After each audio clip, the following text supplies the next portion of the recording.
Deputy Leader's vote. This hasn't been released yet, but I can tell you Josh Frydenberg won 46 votes. OK, Malcolm Turnbull now. Surprise you on a day like this, but I remain very optimistic and positive about our nation's future. And I want to thank the Australian people for the support they've given me and my government over the last nearly 3 years.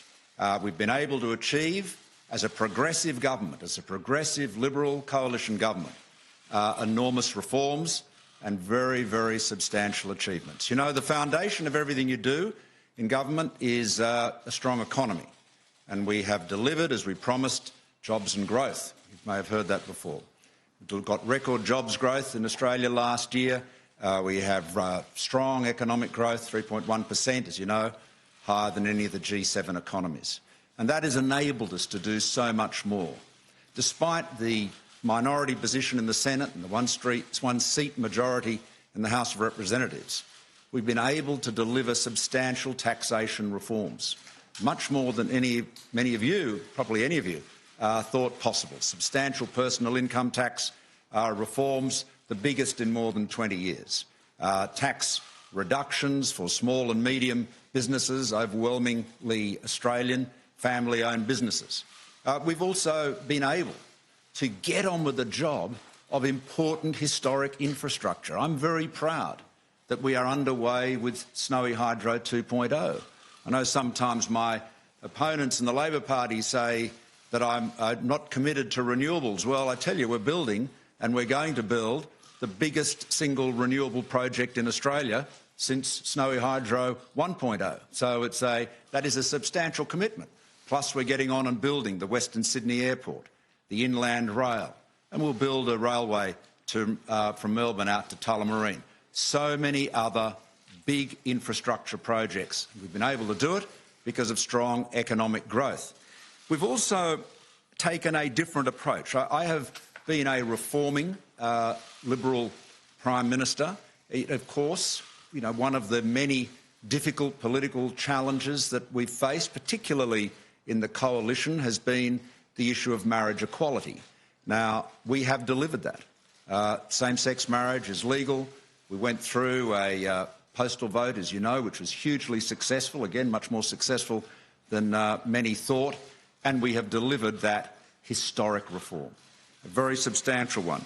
We've also established a national redress scheme for the victims of child sexual abuse.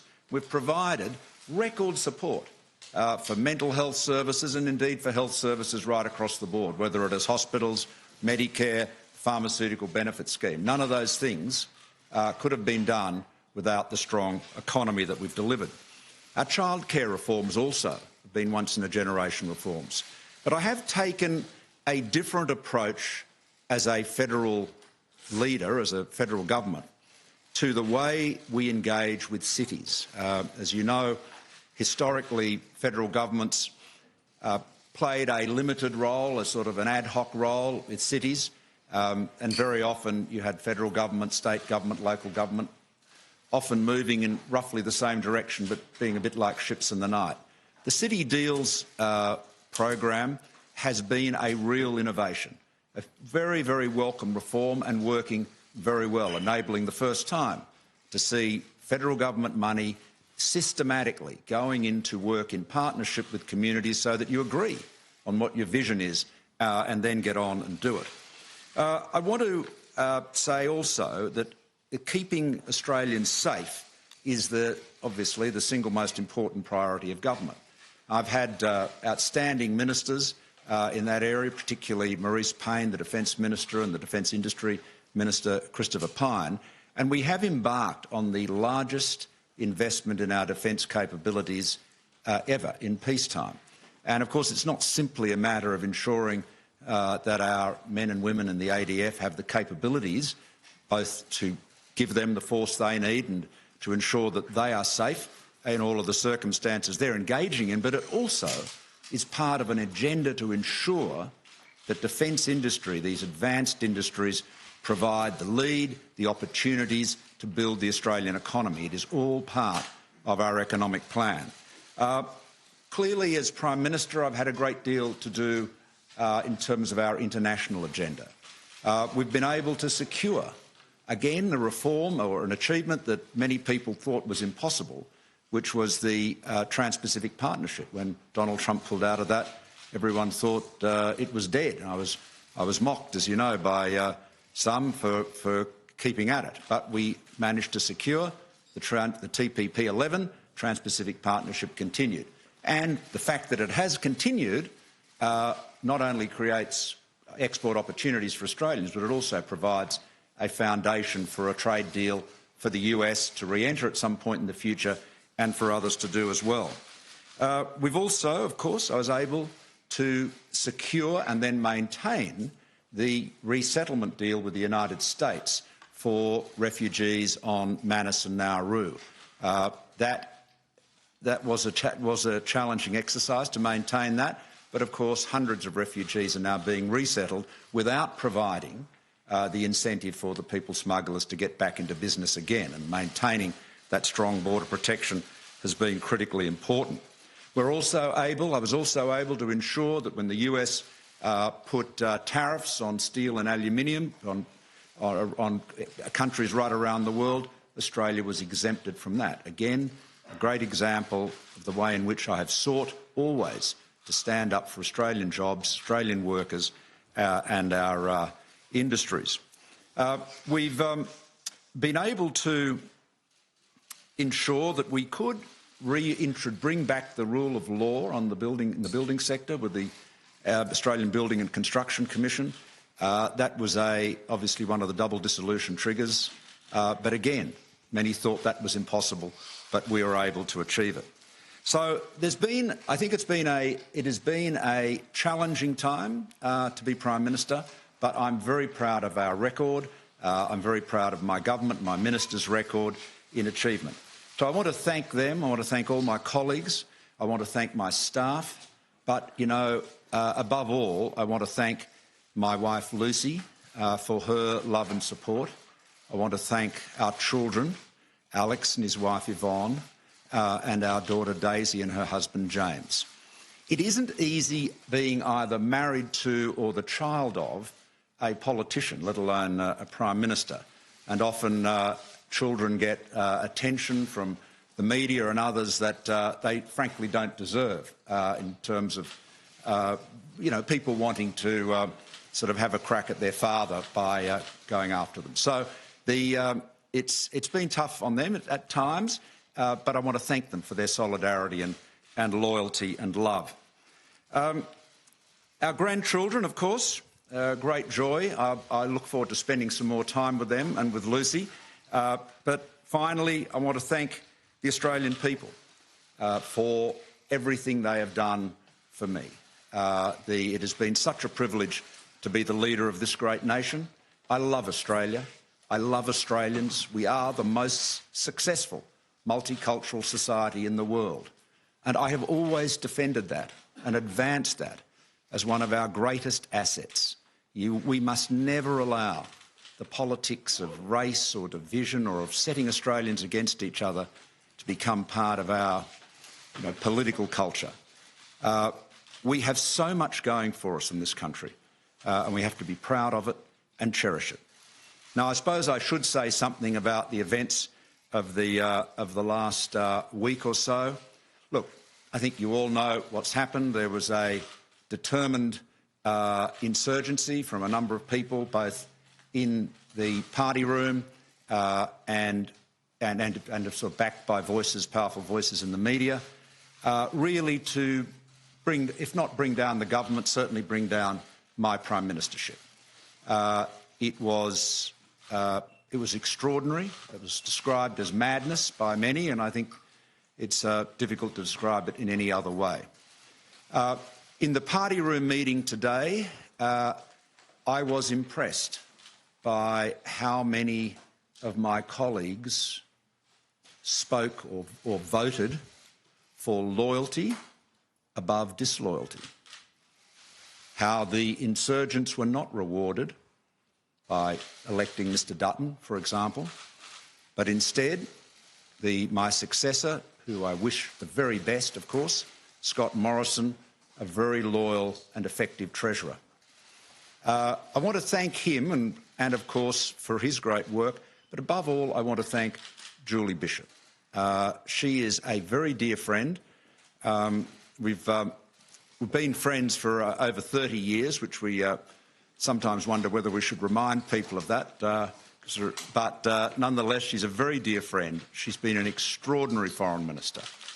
I would say our finest foreign minister. And she has been a loyal deputy and just a great colleague and friend. So I thank Julie very much. As you know, she's stood down as the deputy and she's succeeded by Josh Frydenberg. And again, I wish Josh all the best. He's been a very loyal and capable minister. So that is what I have to say to you today. I'm happy to take some questions. No, hang on 1 minute. Just no, you can't all talk at once. And I'm going to, given that I'm about to no longer be the Prime Minister, I'm going to ask Laura Tingle to ask me a question. You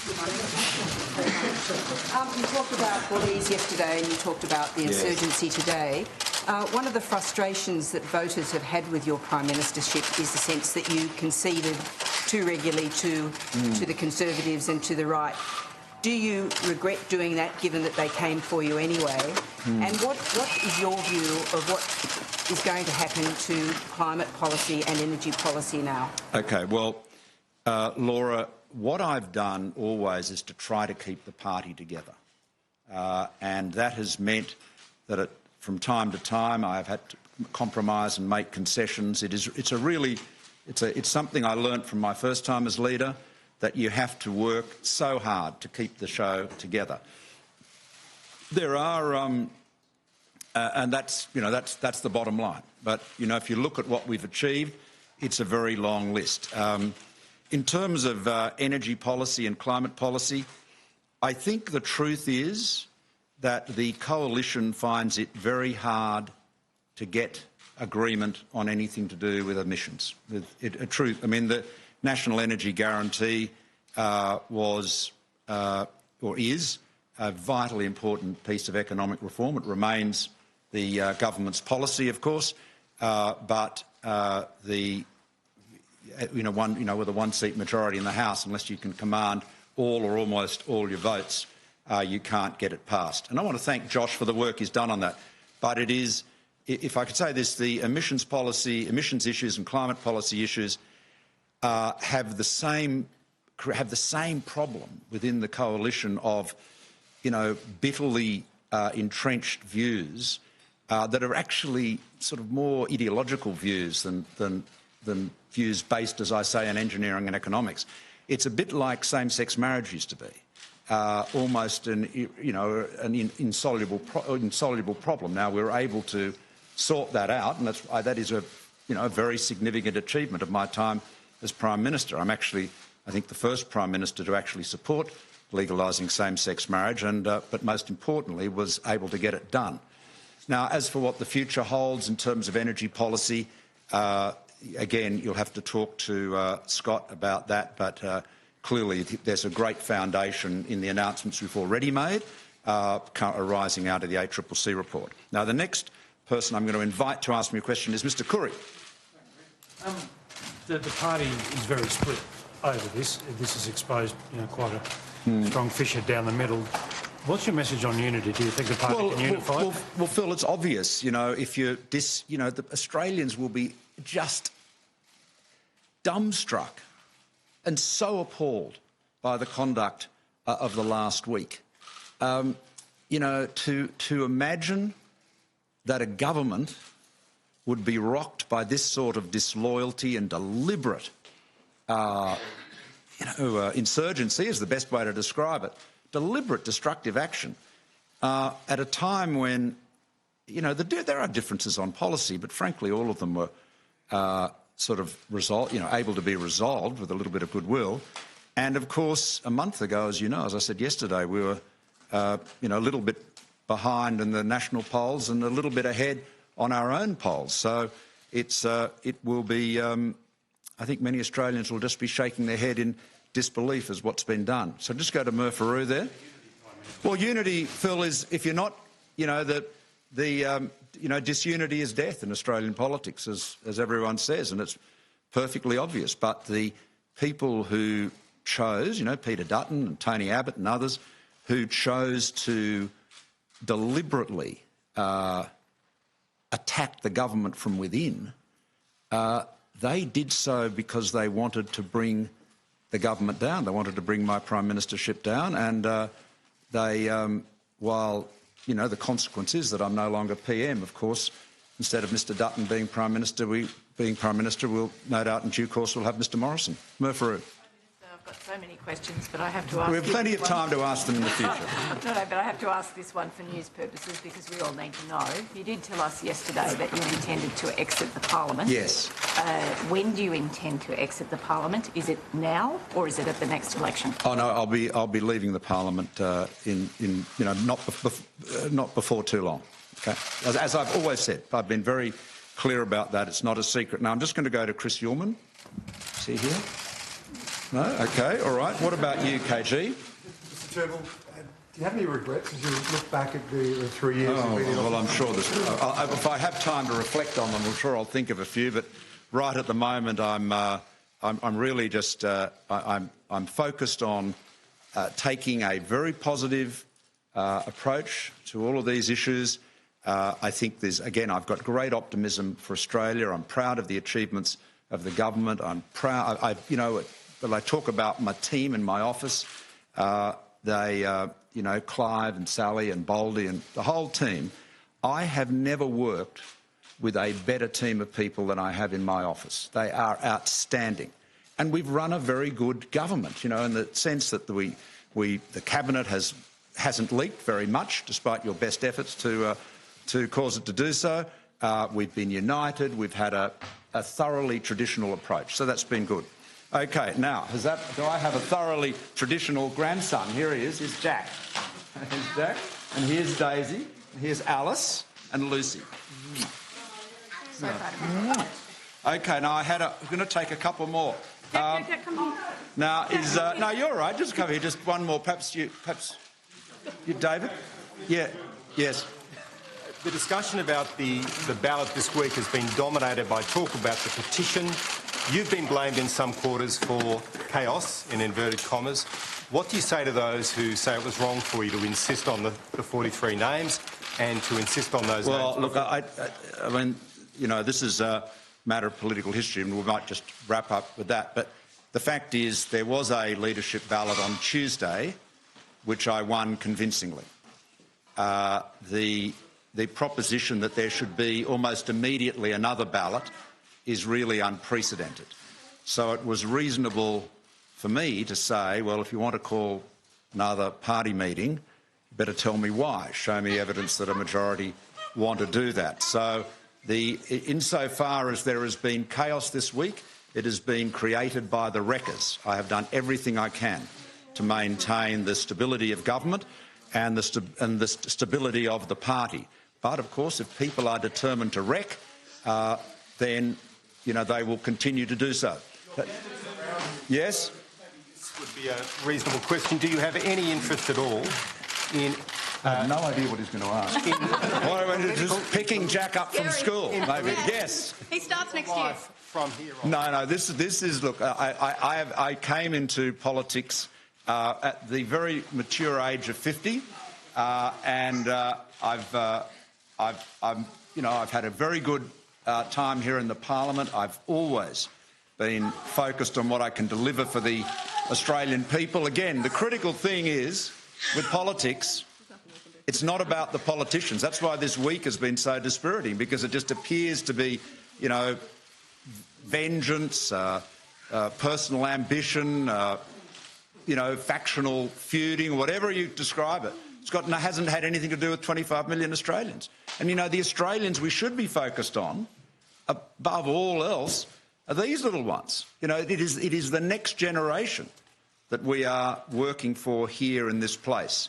And we have achieved a great deal. It has been, there are some things that I would have liked to have completed or done more on, but to be really honest with you, we've got so much more done in this government, and particularly in this Parliament, than I expected, and I certainly a lot more than any of you expected, as you know. So sceptics that you all are. So look, thank you all very much, and I wish you all the best. And above all, I wish the new Prime Minister-elect the very best, and his team. Thank you. Thank you.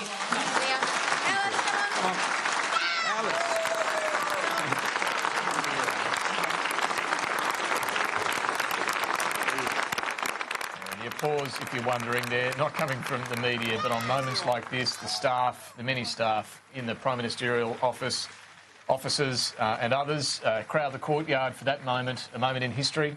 The Prime Minister with the grandkids there, which, you know, whatever you think, is a nice touch to finish on as he says farewell.